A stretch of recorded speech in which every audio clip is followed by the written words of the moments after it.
ದೇಶದ ಪ್ರಧಾನಿಯಾದ ಹೊಸತರಲ್ಲಿ ಮೋದಿಜಿ ಪ್ರತಿಪಾದಿಸಿದ ಗಟಾರ್ gas theory ಈಗ ಮತ್ತೆ ಚರ್ಚೆಯಲ್ಲಿದೆ. ಲೋಕಸಭಾ ಕಲಾಪದ ಈ ಸಮಯದಲ್ಲಿ ಮೋದಿಜಿಯ ಹಳೆಯ ಹೇಳಿಕೆಯನ್ನು ಉಲ್ಲೇಖಿಸಿ ಮಾಜಿ ಬಿಜೆಪಿಗ ಹಾಲಿ ಟಿಎಂಸಿ ಸಂಸದ ಕೀರ್ತಿ ಆಜಾದ್ ತೀಕ್ಷ್ಣವಾದ ವ್ಯಂಗ್ಯ ಮಾಡಿದ್ದಾರೆ. जो 2017 में प्रधानमंत्री जी ने कहा था, यदि उसको यह सरकार मान लेती, रिसर्च एंड डेवलपमेंट कर देती, यदि सप्लीमेंट्री बजट नहीं अगर मेन बजट में भी पैसा दे देती, तो आज गटर गैस से वो सारी कमी पूरी हो सकती थी जिस गटर गैस के बारे में प्रधानमंत्री जी ने बात किया था. मैंने एक बार अखबार में पढ़ा था, किसी छोटे से नगर में नाले के पास कोई चाय का ठेला लेकर के खड़ा रहता था और चाय बना करके बेचता था, और वहीं पर उनके नाली, गंदी नाली जाती थी. अब इसके दिमाग में कोई विचार आया, उसने उस नाली में, स्वाभाविक ये गंदी नाली होती, वहां गैस भी निकलता है तो कभी दुर्गंध आती थी, उसने एक छोटी सी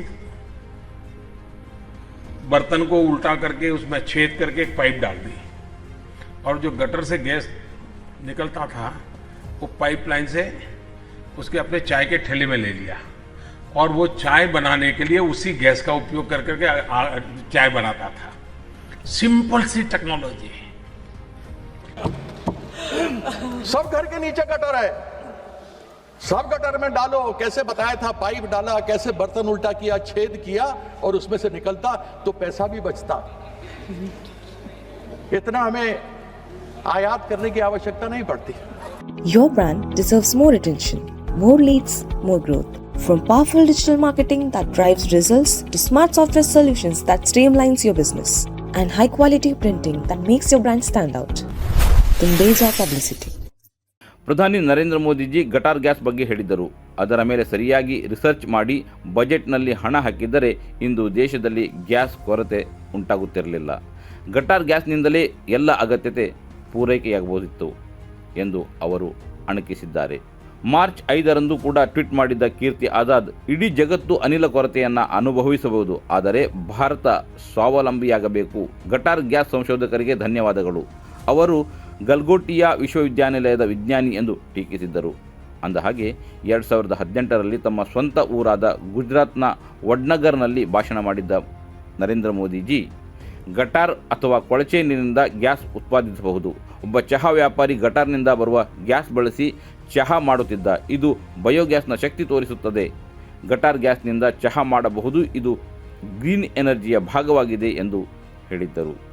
ಮೋದಿಜಿ ಅವರ ಈ ಹೇಳಿಕೆಯನ್ನು ವಿರೋಧ ಪಕ್ಷಗಳು ಮತ್ತು ನೆಟ್ಟಿಗರು ಸಾಮಾಜಿಕ ಮಾಧ್ಯಮಗಳಲ್ಲಿ ಗಟಾರ್ ಗ್ಯಾಸ್ ಥಿಯರಿ ಎಂದು ಭಾರೀ ಟ್ರೋಲ್ ಮಾಡ್ತಾ ಇದ್ದಾರೆ. ಇರಾನ್ ಮೇಲಿನ ದಾಳಿಯ ಈ ಸಂದರ್ಭದಲ್ಲಿ ಗಟಾರ್ ಗ್ಯಾಸ್ ಥಿಯರಿ ಇನ್ನಷ್ಟು ಟ್ರೋಲ್ಗೆ ಒಳಗಾಗುತ್ತಿದೆ. ಸದ್ಯ ಭಾರತದಲ್ಲಿ LPG ಸಿಲಿಂಡರ್ಗಳ ಕೊರತೆ ತೀವ್ರವಾಗಿದೆ.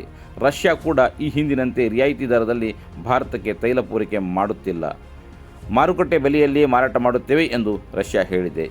ವಿರೋಧ ಪಕ್ಷಗಳು ಸರ್ಕಾರದ ಊರ್ಜಾ ನೀತಿಯನ್ನು ಟೀಕಿಸುತ್ತಿವೆ. ಅಮೆರಿಕ, ಇಸ್ರೇಲ್, ಇರಾನ್ ಯುದ್ಧ ಆರಂಭವಾದ 2ನೇ ದಿನದಿಂದಲೇ ಮೋದಿಜಿಯ ಗಟಾರ್ ಗ್ಯಾಸ್ ಥಿಯರಿ ಪ್ರಚಾರದಲ್ಲಿದೆ. ಈ ಕಾರ್ಯಕ್ರಮದ ಪ್ರಾಯೋಜಕರು ಗಡಿಯಾರ್ ಗ್ರೂಪ್ ಆಫ್ ಕಂಪನೀಸ್,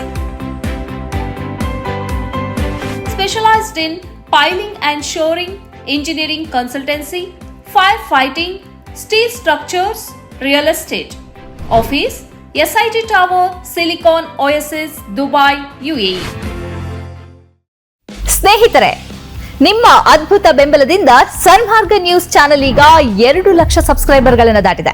ಇದು ನಮ್ಮ ಯಶಸ್ಸಲ್ಲ, ಇದು ನಿಮ್ಮ ಯಶಸ್ಸು. ನಮ್ಮ ಮುಂದಿನ ಗುರಿ 4 ಲಕ್ಷ. ಇದು ಕಷ್ಟವಲ್ಲ. ನೀವು ಮಾಡಬೇಕಾದದ್ದು ಸಿಂಪಲ್. ನೀವು ಸನ್ಮಾರ್ಗ ನ್ಯೂಸ್ ಚಾನೆಲ್ ವಿಡಿಯೋವನ್ನ ನಿಮ್ಮ ಸ್ನೇಹಿತರಿಗೆ, ಕುಟುಂಬದವರೊಂದಿಗೆ ಹಂಚಿಕೊಳ್ಳಿ ಮತ್ತು ಅವರಲ್ಲೂ ಸಬ್ಸ್ಕ್ರೈಬ್ ಮಾಡಲು ಹೇಳಿ. ನೀವು ಶಕ್ತಿಯನ್ನು ಕೊಡಿ, ನಾವು ನಿಖರ ಸುದ್ದಿ ಕೊಡ್ತೇವೆ. ಧನ್ಯವಾದಗಳು.